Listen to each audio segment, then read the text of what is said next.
Soomaaliya meel fiican bay maanta maraysaa dhinacyada amniga oo si weyn looga shaqeynayo dib u habeynta amniga ciidamada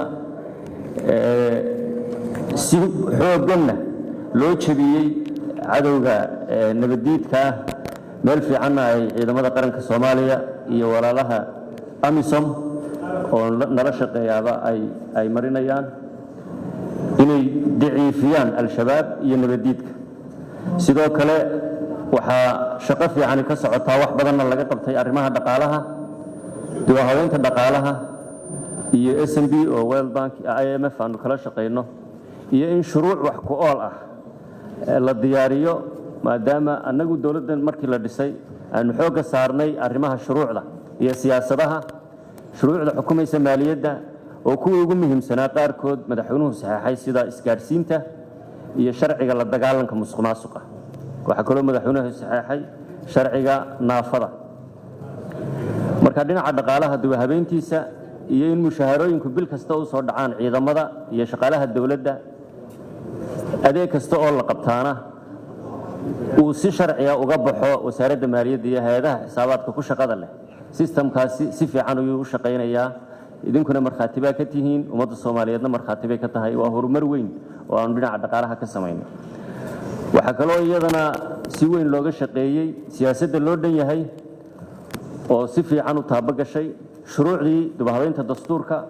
oo 15kii chapter farsamo ahaan dhameystiran yihiin sharcigii doorashooyinka oo meel fiican maraya golaha wasiirrada ansixiyay hor yaalla golaha shacabka oo ka doodaya hadda marka ay imaka furmaana la hor keeni doono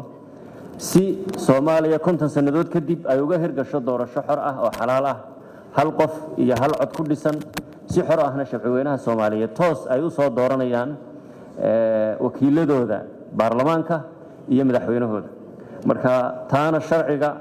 iyo baarlamaanka u hortaala inuu meel fiican mariyo lana ansixiyo waxa kale oo wax weyn aan ka qabanay arrimaha bulshada dhinaca waxbarashada iyo caafimaadka iyo gurmadka gargaarka degdega xuquuqul insaanka oo wax weyn ay Soomaaliya record fiican maanta marayso si fiican taabagal iyo dabagal loogu sameeyay gudida xuquuqul insaankuna xulisteedii ay meel wanaagsan marayso Soomaaliya waxay la bariisantay dikhawga cimilada isbedelka cimilada adduunka oo dhibaato culus ku haya deegaanka dhibaato culus ku haya xoolaha xaalufinta dhirta oo loo bedelo dhuxul lana dhoofiyo oo laga ganacsanayo isaguna dib weyn ku haya deegaankii iyo abaaraha soo noqnoqda oo ay sabab u tahay isbedelka cimilada adduunka barakicinaya dadkii markasta uu roobdo daadad fataha